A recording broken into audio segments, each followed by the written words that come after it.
Stewart-Haas Racing may have found their next driver? All signs seem to be pointing towards one name.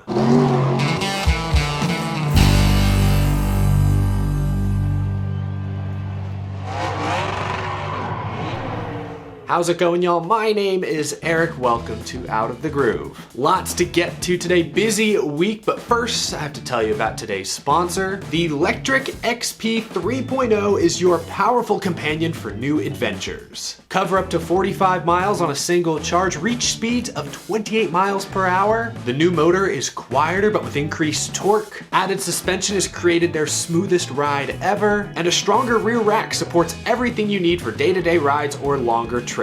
Spring is here, summer is right around the corner, the weather is heating up, I'm getting outside more. I've had a blast getting to work out the Lectric XP 3.0. Head to lectricebikes.com. I'll also put that link down in the description below, and be sure to sign up for their newsletter. Thank you to Lectric eBikes for sponsoring this episode of Out of the Groove. Be sure to go check them out. Firstly, before we get to the latest silly season news and rumors, Joe Gibbs Racing made my day yesterday. At long last, after years of Darlington throwback weekends, we're finally getting a proper Matt Kenseth DeWalt throwback. I've got Joe Gibbs Racing, Christopher Bell to thank for this one. Check out this rendering that the team posted yesterday. They're throwing it back to my boy Matt Kenseth's 2003 championship season. Brought a small tear to my eye. Finally, DeWalt getting in on the throwback game and throwing it back to, their most iconic driver. Last year, RFK threw it back to a DeWalt scheme. They changed the 17 font back to the original Riser 17, but it was a different sponsor. Still really cool, but not quite the same. Yeah, it's a 20 in this case, not a 17, but Matt Kenseth did drive a DeWalt 20 for Joe Gibbs Racing, so there's still some familiarity there. I'm just glad DeWalt is on the side, is on the hood, although, and I don't mean to pick this apart, I think it's ironic that the DeWalt logo on the old 2003 scheme is larger somehow than the new next-gen version that has all that extra door space to play with. I'm happy to see it. It's as great a recreation as really you could ask for, considering the new number placement and everything. But I love it. I appreciate DeWalt and Joe Gibbs Racing for doing this season. Makes me happy. Speaking of Joe Gibbs Racing, now let's talk silly season. This past weekend, Martin Truex Jr. won his first points race in a year and a half. Amidst a winless season last year, Martin Truex Jr. reportedly considered retiring at the end of 2022. Ultimately, he chose to sign a one-year extension. He's back for 2023. He has not yet made a decision beyond this year, but Truex was asked after the race at Dover if this win now makes returning for this season worth it. And Truex said, quote, "In general, it's been worth it the whole time. I feel good about our team and where we're at and what's going on. I'm still having fun, so that's definitely the reason. Winning doesn't hurt, that's for sure. It's hard to say. We won now, so I can't say if we didn't win all year how I would have felt about it, but I'm glad I'm back, and I was glad even before this weekend." That comment echoes what Truex said this past offseason. He said, hey, I had to come back. I've got a team that's still capable of winning NASCAR Cup Series races, contending for championships. It's hard to pass up on that opportunity. So this weekend at Dover sounds like he's saying a lot of the same things. Now, owner Joe Gibbs was asked, hey, does winning a race help you lure Truex back maybe for another season? Do you want Martin Truex Jr. to return past 2023? And here's what Coach Gibbs said. I think it's huge. And we are constantly talking to Martin about next year. We want him to stay with us as long as we can convince him to do that. I think the best way of doing that is winning races or have a chance to win a championship. I think that's the best sales job we can do. That's crew chief James Small sitting next to him, nodding along. But there you have it, straight from Joe Gibbs. They clearly want Martin Truex Jr. back if Truex is willing to re-sign. Martin Truex Jr. will be 43 years old when this season ends and next year begins. Realistically, I'd say he has at least 2 or 3 more years of high-level racing ahead of him. Matt Kenseth won a race in his age 45 season. Kevin Harvick now is 47 and sits third in points, just won 2 races last year. So Martin Truex Jr. could easily continue to contend for at least several more years, and I'm sure the Bass Pro Shop support, the auto owners support, you name it. I'm sure Joe Gibbs Racing would like to keep Martin Truex Jr. around as long as he's willing to compete. But what will Martin Truex Jr. decide?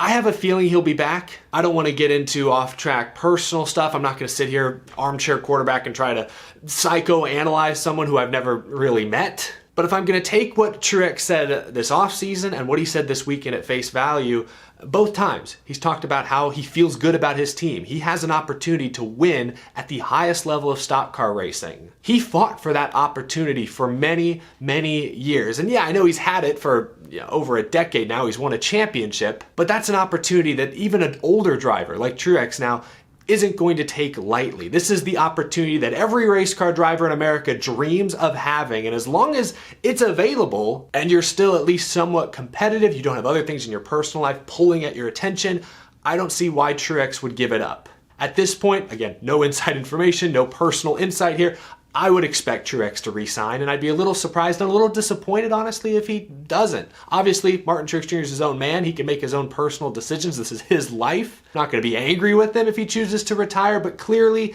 he's still a contender. He's still one of the top, at least I'd say top 10 active Cup Series drivers. He's still a championship contender, and as long as that is the case, I'd like to see Martin Truex Jr. continue, but time will tell. What decision do you think Martin Truex Jr. will make? Remember, this past offseason, I think we talked about this on the show, Truex suggested he may not make a decision on his future until like September. That'd be pretty late in the game. I think Joe Gibbs is probably hoping Truex makes a decision a lot earlier than that, because say Truex does decide to retire, says late September, hey guys, I'm not coming back next year. Boy, that doesn't give JGR and Toyota a lot of time to figure things out. For the second year in a row, they'd kind of be scrambling to piece together their Cup, Xfinity lineups, all that stuff. So we'll see what happens. What do you think down below though? Do you think Truex will continue past this year? Do you think this win goes a long way, as Joe Gibbs said, towards convincing Truex to keep at it? Let me know what you think down in the comment section below. Let's talk about some silly season rumors now, shall we? Last week on SiriusXM NASCAR Radio, I believe, Larry McReynolds, America's crew chief, suggested that Xfinity Series driver Josh Berry has already signed a 2024 Cup Series deal.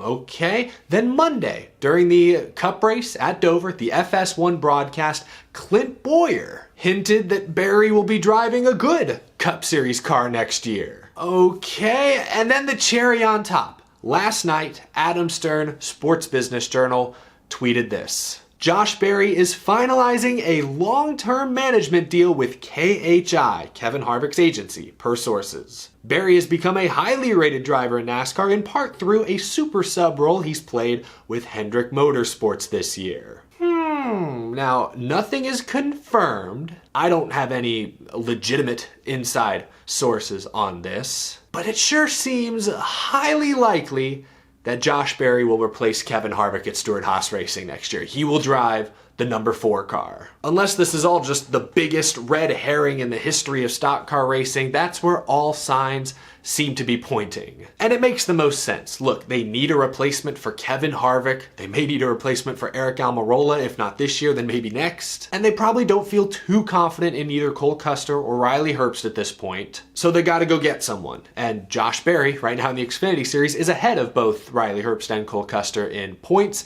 He has the same number of top 5s so far this year as the two of them combined. Last year in his first full Xfinity season, he made it to the championship 4. So Josh Berry, if he is in fact the selection, the choice to replace Kevin Harvick in the 4 car, he brings consistency. He's proven himself to be cool under pressure. These past few weeks subbing for first Chase Elliott, now Alex Bowman. First time driving that 48 car at a tough track, Dover. Finishes top 10, ran there all day. There are a few things about Josh Berry that make me pause. I don't believe he brings much sponsorship to the table. I don't know what deal he has with Tire Pros, Jarrett's, Bass Pro Shops. But with a team like Stewart-Haas Racing that has some support from Ford, has support from Gene Haas, who's already basically funding the 41 car out of pocket, you may not need to bring a full season's worth of sponsorship to that ride. Especially since it sounds like Berry is signing with Kevin Harvick Incorporated. That means sponsors like Hunt Brothers Pizza, maybe Mobile One, maybe Gear Wrench will likely stick around. The rumor is that Busch Beer is leaving for Trackhouse, but maybe this Josh Berry news, if they haven't signed anything yet, maybe that changes their mind.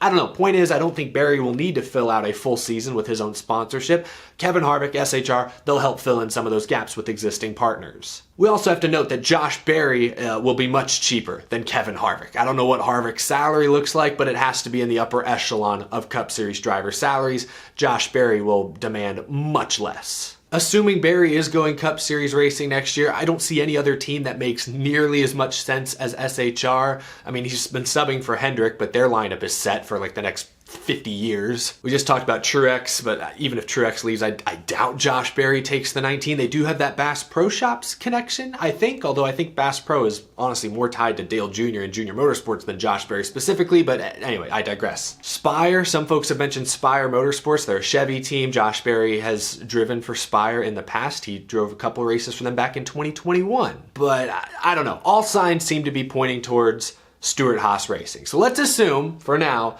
that Josh Berry is in fact joining SHR. Next year, he will be wheeling the 4-car. Who is best suited to replace Kevin Harvick in that leadership role? Last year, actually I think it was 2 years ago, I said Ryan Preece. He's 32 years old. At that point, the few times he'd been in good equipment in the Xfinity Series, he'd won races. It felt like, given some time, Ryan Preece was best suited to fill that leadership role. Unfortunately, this season has been utterly terrible for Ryan Preece, at least from a results standpoint. 0 top 10s in the first 11 races. He's 28th in points. On the surface, it looks a lot like Cole Custer the past couple of seasons, but there have been a few flashes. Clash, he had one of the best cars until I think it was an electrical issue, took him out of contention. Martinsville won the pole, led over 100 laps. Cole Custer was never going to lead 100 laps at Martinsville. So there's some signs, some glimpses, some flashes from Ryan Preece, but so far his SHR tenure has underwhelmed, so I'm a little hesitant to stick with my original Ryan Preece prediction. There was a Racer.com article today, actually, from Kelly Crandall, talking about Chase Briscoe. Both Kevin Harvick and Eric Almirola had very supportive comments. Kevin Harvick said, quote, "He, Chase Briscoe, can be a leader. I don't have any doubt about that. You just have to go through the situation and do the things you have to do, and Stewart-Haas Racing did the right job in committing to him long term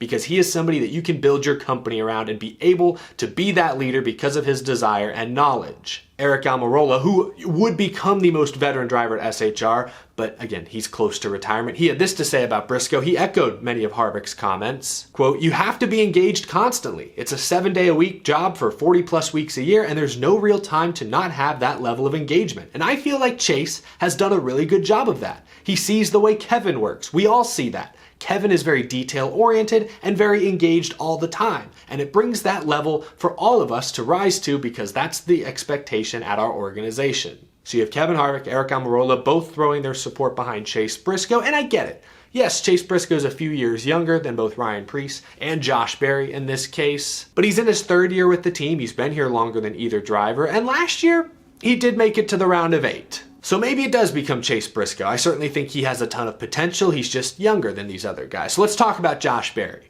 If Josh Berry is taking over the 4-car, is he really taking over Kevin Harvick's leadership role? He's 32, same age roughly as Ryan Preece, but he has less Cup Series experience. So I think Josh Berry will need to be given some time to truly come into his own. It's so hard to judge these drivers because I just don't know what Stewart-Haas Racing has. The cars are clearly not what they once were. I think Chase Briscoe, Ryan Preece, and Josh Berry have the potential to be A-level talents, but right now the cars are making at least Briscoe and Preece look like B or sometimes even C-level talents. Again, I think you can blame the cars just not having the speed they once had for a lot of it, but then at the same time you look at Kevin Harvick, who we all know is an A+ level talent.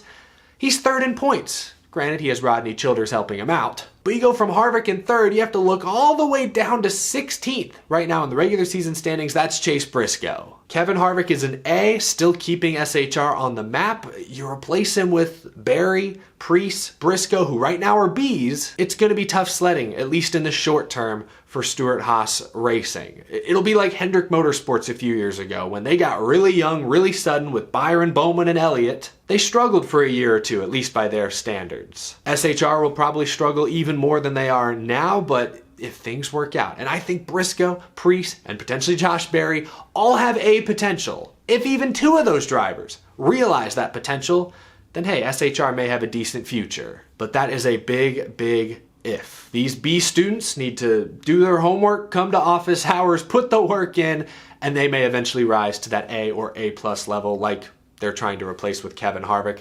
This is interesting. What do you think? Do you believe the rumors? Do you think it's Josh Berry heading to the 4 car? If so, who do you think will step into that leadership role? Briscoe, who's been there the longest, Preece, who's a little older, Josh Berry, who'd be the newest kid on the block? Let me know what you think down in the comment section below. But that is going to do it, the latest silly season news and rumors. Thank you so much for watching. If you enjoyed, please leave this episode a like. If you're new and you love NASCAR, be sure to hit that subscribe button down below so you stay in the loop. And thank you to my Patreon supporters for your very generous support. I will see you again very, very soon. Thank you so much for watching this episode. Take it easy, y'all.